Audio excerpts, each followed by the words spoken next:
Assalamualaikum warahmatullahi wabarakatuh. In this occasion, I wanna give you speak about my goals. Okay, but first of all, let me introduce myself. My name is Sultan Nastami Alfas Putro from XRPLB. Okay, the first is personal goal setting, planning to live your way. Many people feel as if they are adrift in the work. They work hard, but they don't seem to get anywhere worthwhile. A key for they feel this way is that they haven't spent enough time thinking about what they want from life and haven't set themselves formal goals. After all, will you set out on a major journey with no real idea of your destination? Probably not. How to set a goal? How to set your goal? Okay, first consider what you want to achieve, and then commit it. Set smart, specific, measurable, attainable, relevant, and time-bound goals that motivate you, and write them down to make them feel tangible. Then plan the step you must take to realize your goal, and cross off each one as you work through them. Goal setting is a powerful process for thinking about your ideal future and for motivating yourself to turn your vision of this future into reality. The process of setting goals helps you choose where you want to go in life.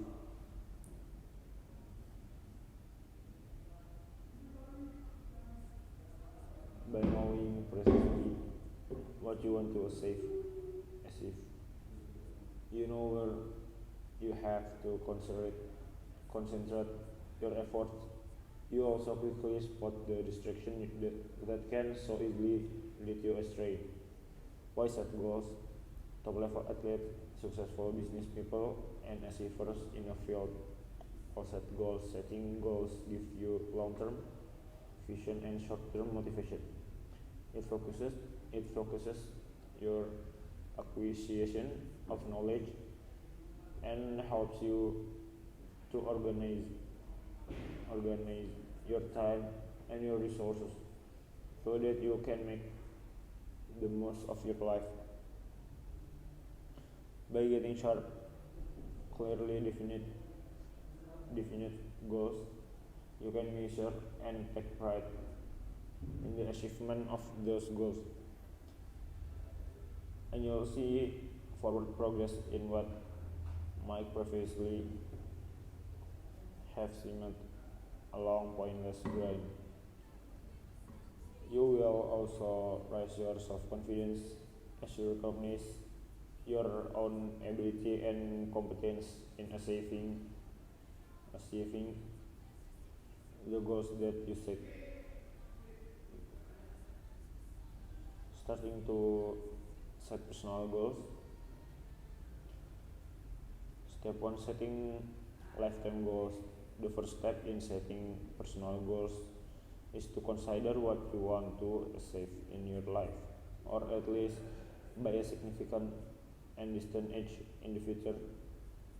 Setting lifetime goals gives you overall perspective that shapes all other aspects of your decision making. Spend some time brainstorming these things, and then select one or more goals in each category that best reflect what you want to do. Then consider trimming again so that you have a small number of really significant goals that you can focus on. As you do this, make sure that goals that you have set are ones that you genuinely want to achieve, not ones that your family, parents, family, or employer, employers, employers might want. If you have a partner, you probably want to consider what he or she wants. However, make sure that you also remain true yourself, true to yourself. Step 2, setting smaller goals. Once you have set your lifetime goals, set a 5-year plan of smaller goals that you need to complete if you are to reach your lifetime plan. Then create a 1-year plan, 6-month plan, and a 1-month plan of progressively smaller goals that you should reach to achieve your lifetime goals. Each of these should be based on previous plan.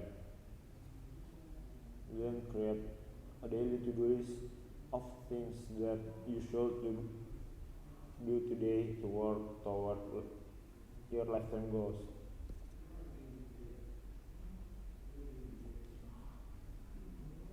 At an early stage, your smaller goals might be to read books and gather information to achievement of your higher level goals. This will help you improve the quality of realism of your goal setting. Finally, review your plans and make sure that they fit in way in which you want to live your life. To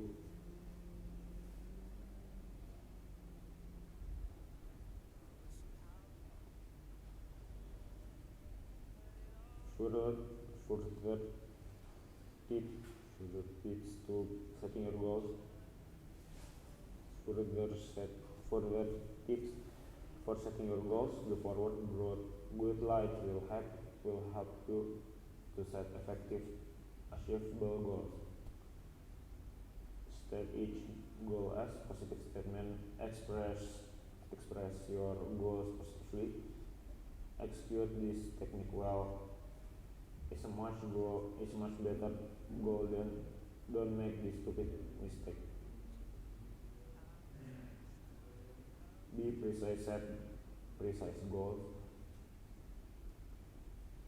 Putting in date, times, and amount so that you can measure achievement.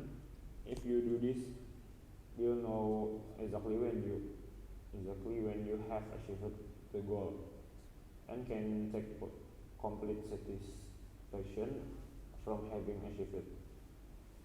Set priorities. When you have several goals, give each a priority.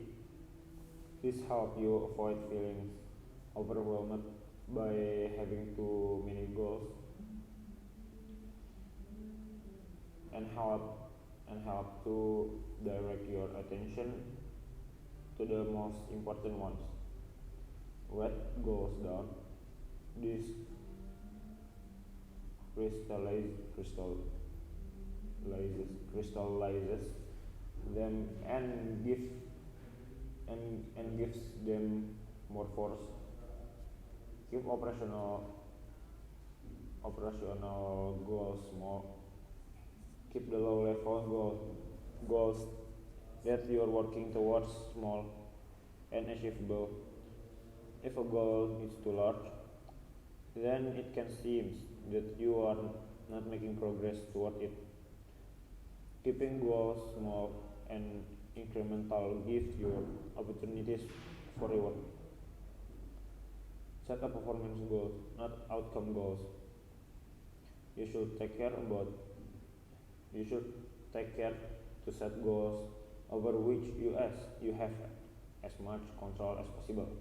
It can be quite dispiriting to fail to achieve a personal goal for reasons beyond beyond of your control. In business, these reasons could be bad business environments or unexpected effects of government policy.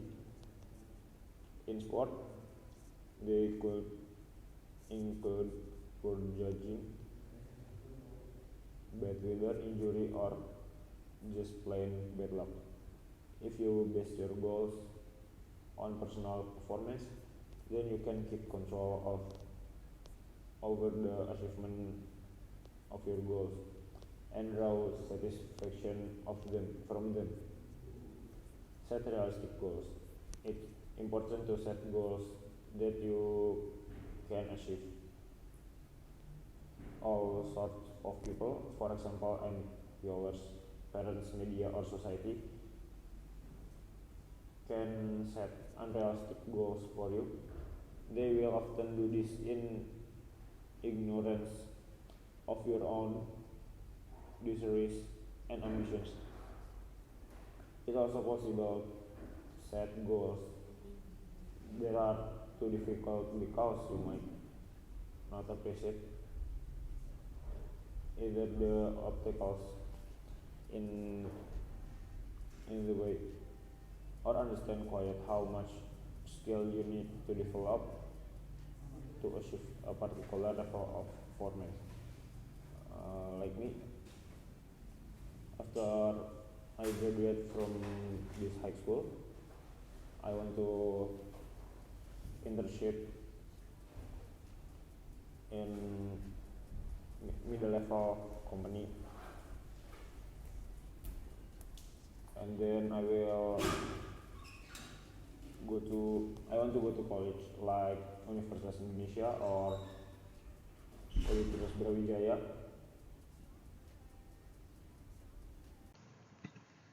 This article is about the use and knowledge of techniques and processes for producing goods and services. For the other uses, see technology. Technology, science of craft, is the sum of any technique, skill, methods, and process used in the production of goods or service or in the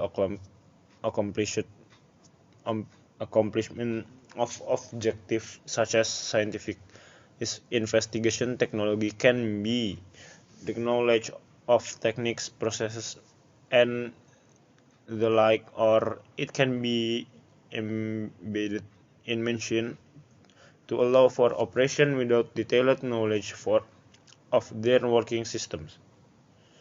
Applying technology by taking an input, changing it according to the system used, and then producing an outcome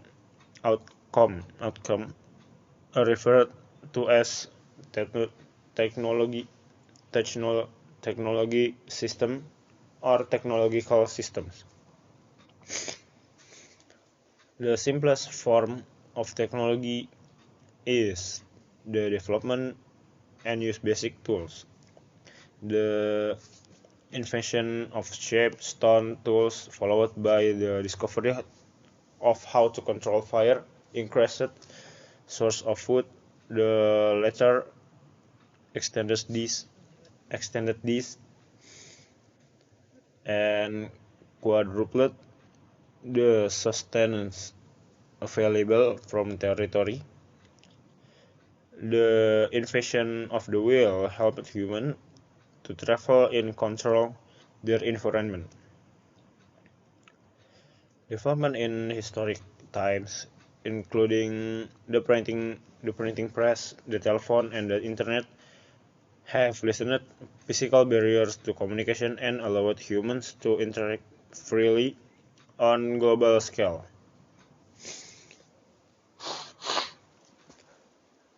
Technology has many effects. It has helped develop more advanced economies, including today global economy, and has allowed the rise of a leisure class.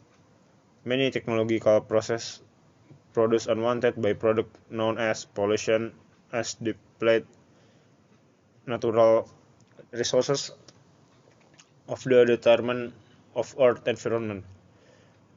Innovation have always influenced the value of a society, raised new question of ethics of technology. Examples include the rise of notion of efficiency in terms of productivity and the challenge of bioethics. Philosophical debates have arisen over the use of technology with disagreement over whether technology improves the human condition or worsens it. Neoluddism, anarcho-primitivism, and similar reac- reactionary movements criticized and pervasive of technology, arguing that it harms the environment and alienates people. Proponents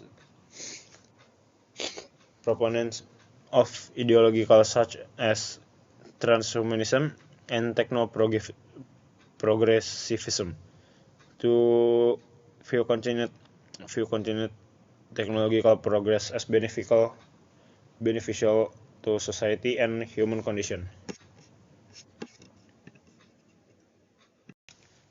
The use of the term technology has changed significantly over last 200 years. Before 20th century, the term was uncommon in English, and it was used either to refer to the description or study the useful art, or to allude the technical education, as in the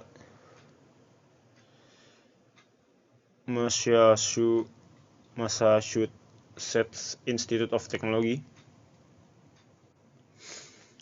The term of technology rose in prominence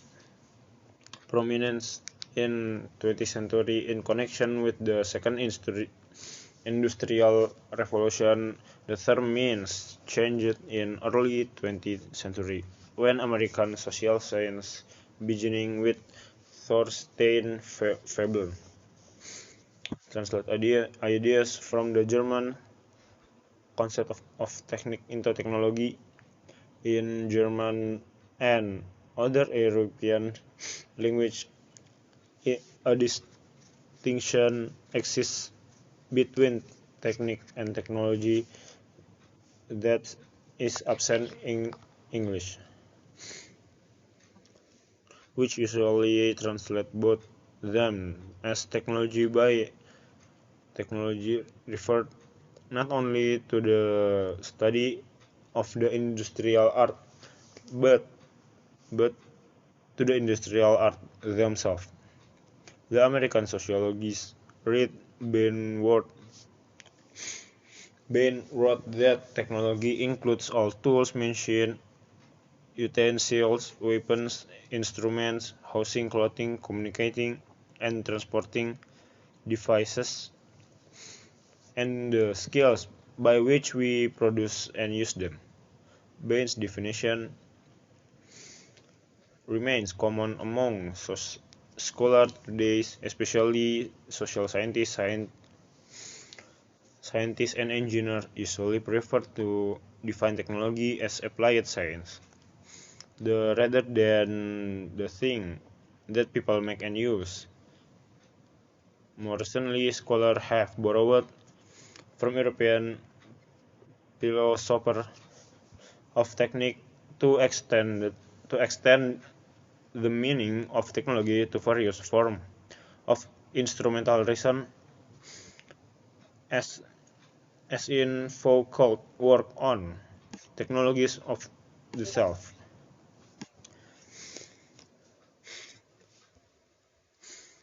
Dictionaries and scholars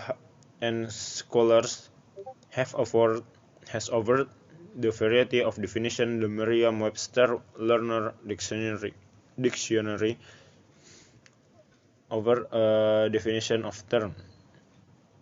The use of science in industry, engineering, or etc. to invent useful things or to to solve problem. A machine, a piece of equipment, method, etc. That is created by technology. Ursula Franklin, in her Real World of Technology lecture, gave another definition of the concept. It is practice, the way we do things around here. The term is often used to imply a specific field of technology or to refer to high technology or just consumer electronic rather than technology as a whole. Bernard Stiegler in Techniques and Time defines technology in two ways: as a pursuit of life by means other than life, and as inorganic matter. Technology can be most broadly defined as entities, both material and immaterial, created by application of mental physical effort in order to achieve some value. In this usage, technology refers to tools and machines that may be used to solve real-world problems. It is a far-reaching term that may include simple tools such as a crowbar, a wooden spoon, or a complex machine such as a space station or particle accelerator. Tools and machines need not be material. Virtual technology such as computers, software, and business methods fall under in this definition of technology. Brian Arthur defines technology is a similarly broad way as a means to fulfill a human purpose. The word technology can also be used to refer to a collection techniques. In a context, it is the current state of humanity knowledge of how to combine resources to produce desired products. To problem solve, fulfill needs, or satisfy one. It includes technical methods, skills, processes, techniques, tools, and raw materials. When combined with another term, such as medical technology or space technology, it refers to state of the respective field knowledge and tools. State-of-the-art technology refers to the high technology available to humanity in any field. Technology can be viewed as an activity that forms or changes culture. Additionally, technology is an application of mathematics, science, and the art of benefits for the benefits of the life as it known. A modern example is the rise of communication technology, which has lessened barriers to human interaction and as a result has helped spawn new subcultures. The rise of cyberculture has a basis the development the internet and the computer as a cultural activity. Technology predates both science and engineering, each of which formalize some aspect of technological endeavor. In this sense, it remains connected with artistic endeavor.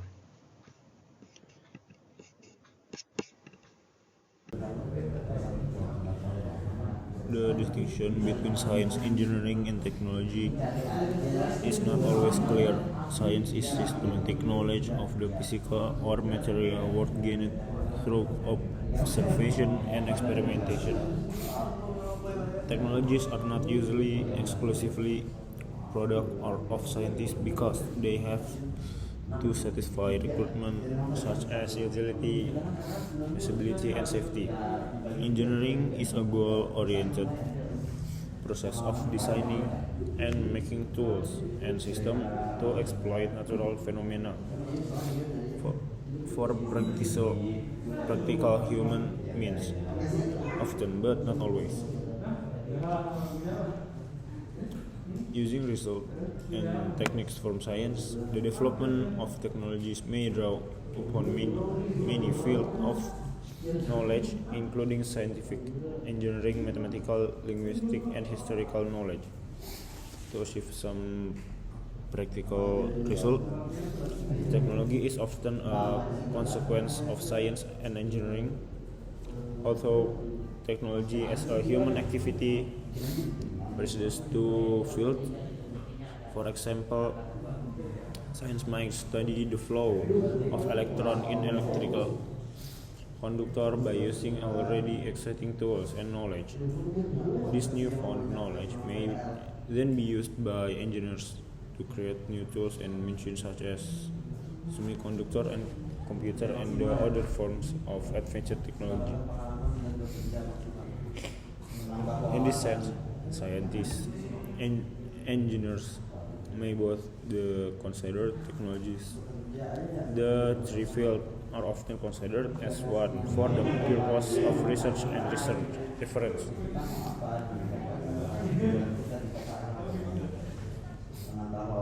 The relation between science and technology in particular have been debated by scientists, historians, and policymakers in late 20th century, in part because the debate can inform the funding of basic and applied science in the immediate wake of World War II. For example, it was widely considered in the United States that technology was simply applied science and that to fund basic science was to reap technological results in due time. An articulation of the philosophy could be found explicitly in Vannevar Bush treatise on post-war science policy. Science, the endless frontier, new product, new industries, and more jobs requires continuous addition to knowledge of the law of the nature. This essential new knowledge can be obtained only through basic scientific research. However, this view came under direct attack, leading toward initiative to fund science and specific tasks. Initiative raised by the scientific community. The issues remain contentious, though most analysis raises the model that technology is a result of scientific research.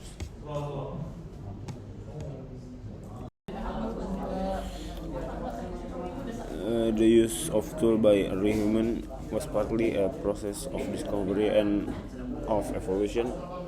Early humans evolved from a species of foraging hominids, which were already bipedal, with a brain mass approximately one-third of modern humans.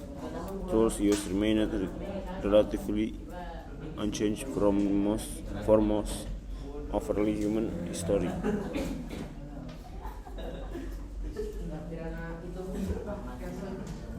Approximately 50 years ago, the use of tools and complex set of behavior emerged, believed by many archaeologists to connected to the emergence of fully modern language. Stone tools.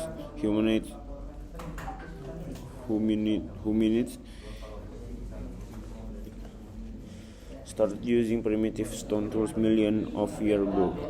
The earliest stone tools were little than a fractured rock, but approximately 75,000 years ago. Pressure flaking provided a way to make much finer work. Main article: control of fire by early humans. The discovery and use of fire, a simple energy source with many profound uses, was a turning point in technological evolution of humankind. The exact date of its discovery is not known. Evidence of burned animal bones at the cradle of humankind suggests that the domestication of fire occurred. Scholarly consensus indicates that Homo erectus had controlled fire by between 500 and 400 k fire and fueled by wood and charcoal allowed early humans to cook their food to increase the digestibility, improving its nutrient value and broadening the number of foods that could be eaten. Clothing and shelter.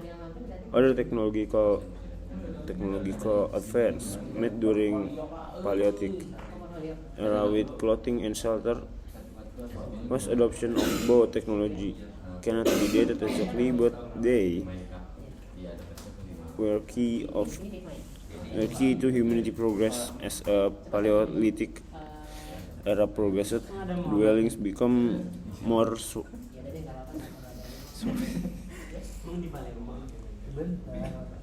and more elaborated. As early humans were constructing temporary wood huts. Clothing adapted from the fur and hides of hunted animals helped humanity expand into colder regions.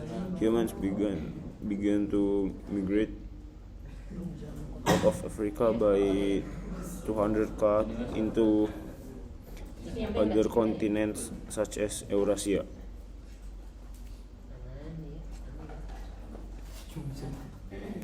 Human technological ascent began in earnest in what is known as a Neolithic period, New Stone Age.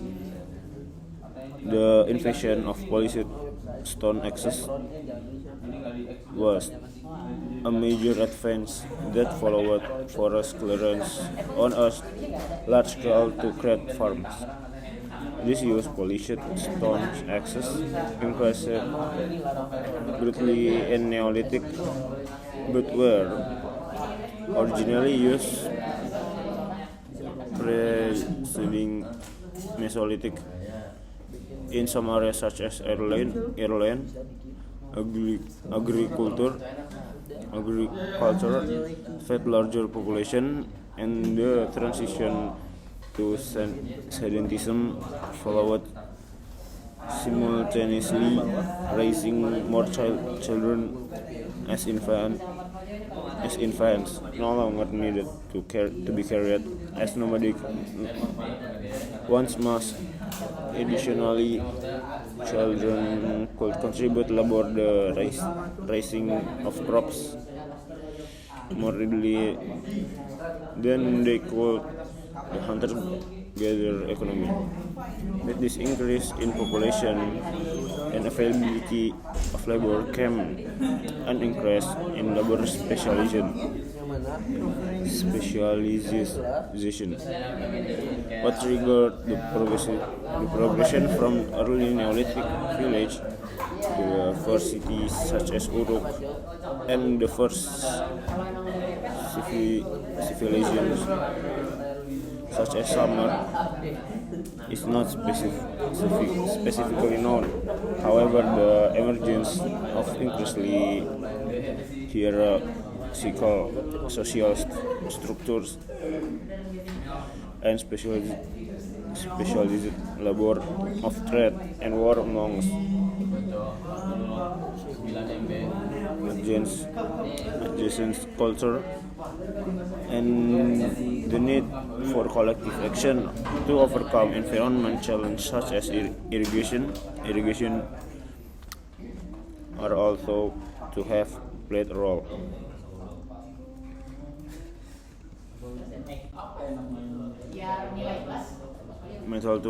Metal tools, continuing improvements led to the furnace and bellows provided for the first time the ability to smelt and forge gold, copper, silver, and lead, native metals found in relatively pure form in nature.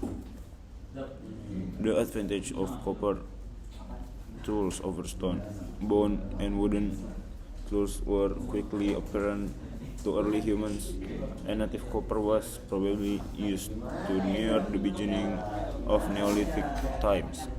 Native copper does not naturally occur in large amounts, but copper ores are quite common, and some of them produce metal easily when burned in wood or charcoal fire.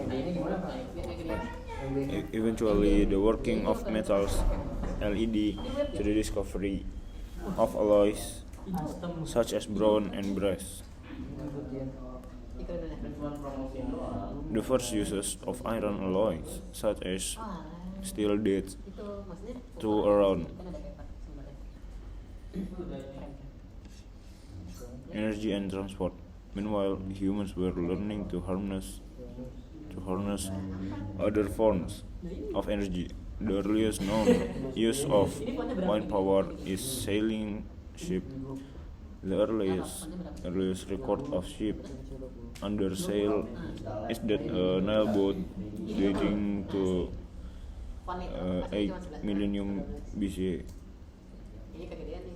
From prehistoric times, Egyptians probably used the power of annual flooding of the Nile to irrigate their lands, gradually learning to regulate much of it through purposely built irrigation channels and catch basins. The ancient Sumerians in Mesopotamia used a complex system of canals and levees to divert water to the Tigris and Euphrates rivers for irrigation.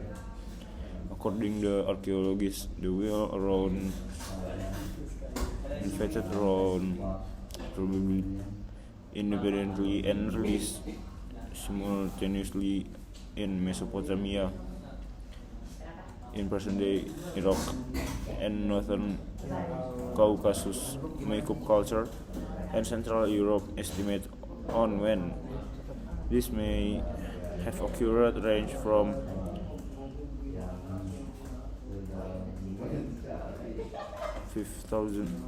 5,000 to 3,000 BCE, with most experts putting it closer to 400 BC, 4,000 BC.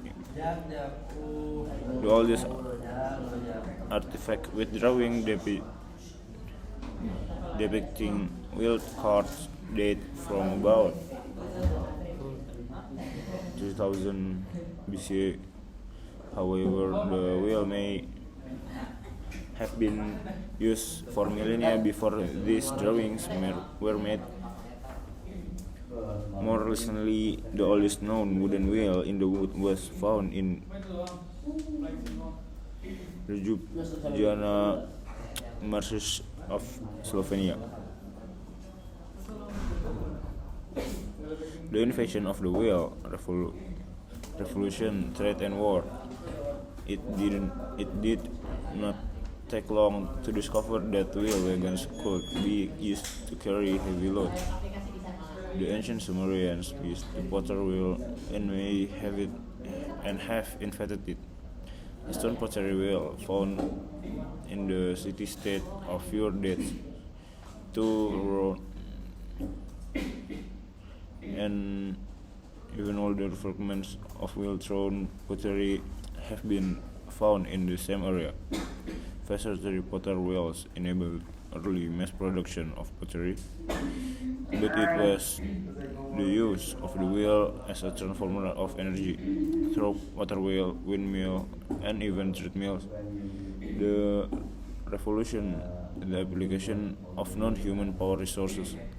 The first two-wheeled carts were derived to travois, and were first used Mesopotamia and Iran in around 3000 BC.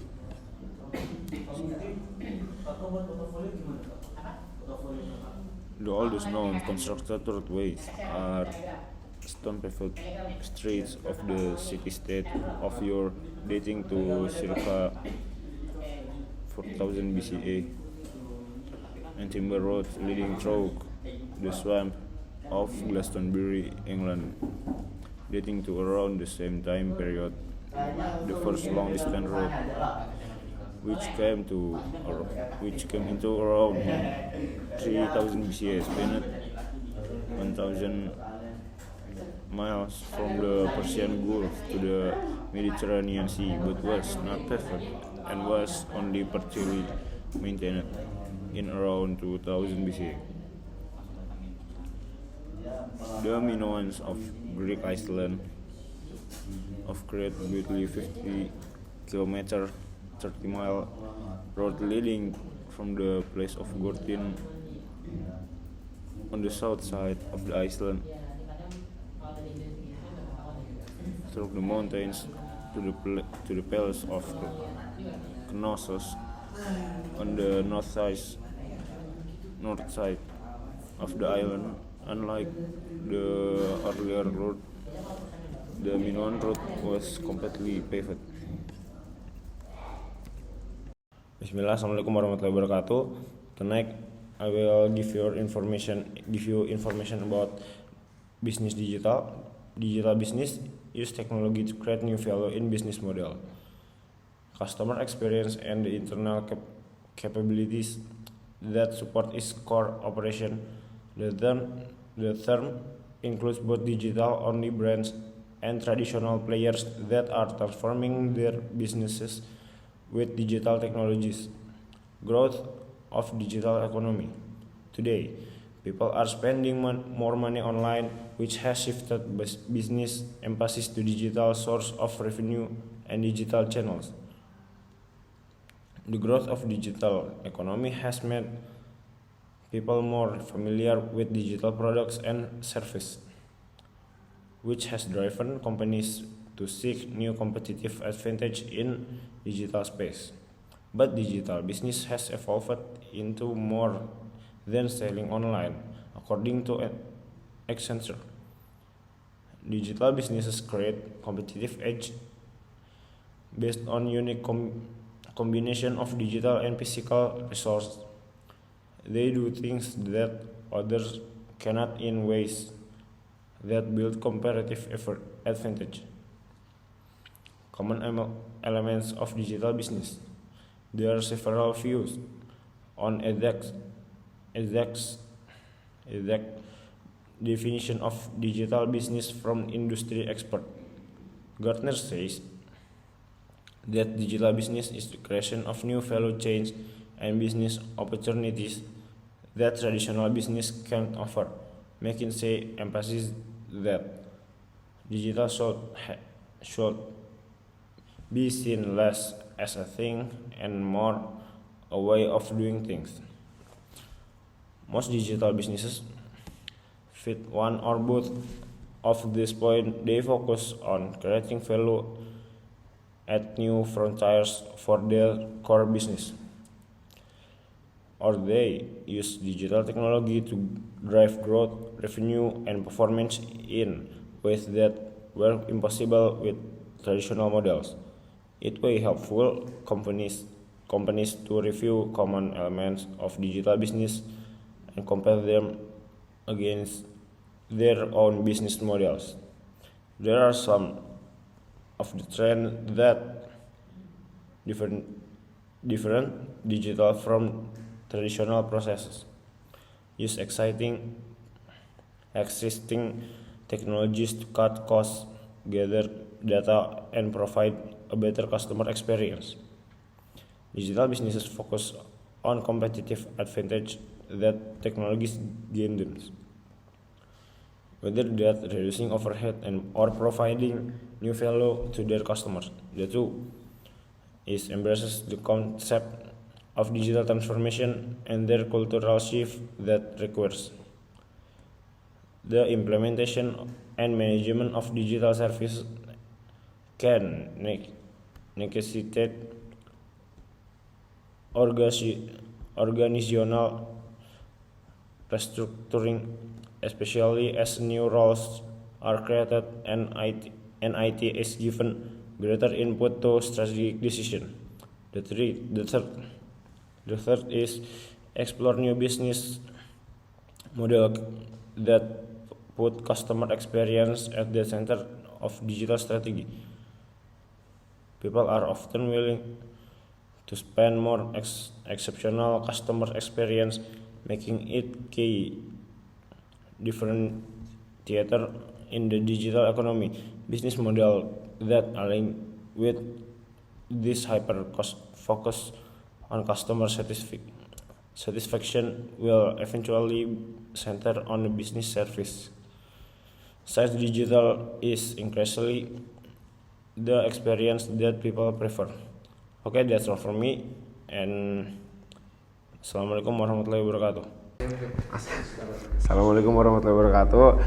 Tonight, I will give information about what is an internship. An internship is a short-term work experience offered by companies and other organizations for people, usually students. But now, not always, to get some entry-level exposure to particular industry or field. It is as much of learning experience as it is work. Ideally, interns spend their time working on relevant project, learning about the field, making the industry connection, and developing both hard and soft skills. Internships sometimes had even lead to full-time job offers. Summer internships are typically 40 hours a week over 10 to 12 weeks. Fall and spring internships vary but are almost always part-time. Some are paid, some are not. We talk about that later. We talk more about that later. Why are internships important? As an intern, you get a chance to work side by side with competent industry professional and get a pretty good idea of what an entry-level role may entail.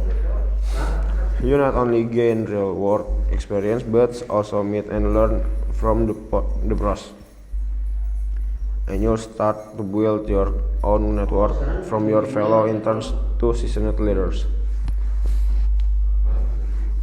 One other less obvious but equally important benefit of an internship is the chance to figure out what you don't want to do. It's often difficult to know where to even start when it comes to job searching. Internship gives you a chance to try a few things out without committing. If you are lucky, you find something you love. If you're not, you at least know what doesn't work for you. When it comes to something as tricky as finding the right career. The more information you have to work with, the better, as internships have gotten more and more common. Employers expect to see them on resumes. Applications with previous work experience are much more competitive than those who only have relevant coursework. Internship offer you the chance not just build relevant skill and learn about the field, but to demonstrate the skills and industry acumen on the job for employers. Even ones who are extremely adept at hiring new graduates, nothing quite make up for real life experience. Companies also use internship as pipelines to fill their own full-time position.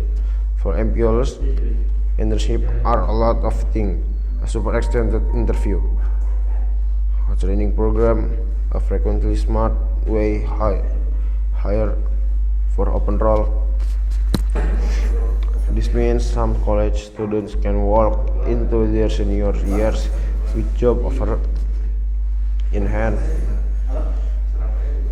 therefore a much less stressful last year at school.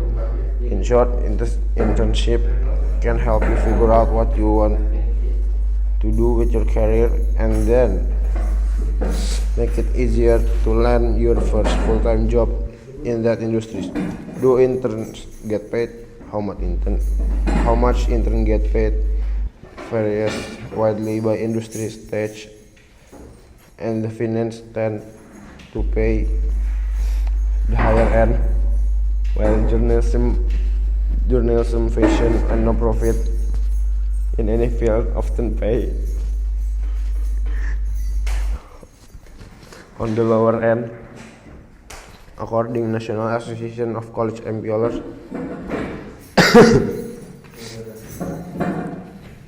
why then do unpaid internships exist? In theory, unpaid internships are mostly learning rather than work experience. The Department of Labor has a 7-point test courts have used to distinguish between an employee or paid intern and legally unpaid intern at for-profit companies. Basically, for unpaid internship to be lawful, you should be benefiting more than a company. According to FLSA fact sheet, it also generally okay to public sector and no profit to have unpaid intern who volunteer without the expectation of competition. Okay, that's all for me. Assalamualaikum warahmatullahi wabarakatuh.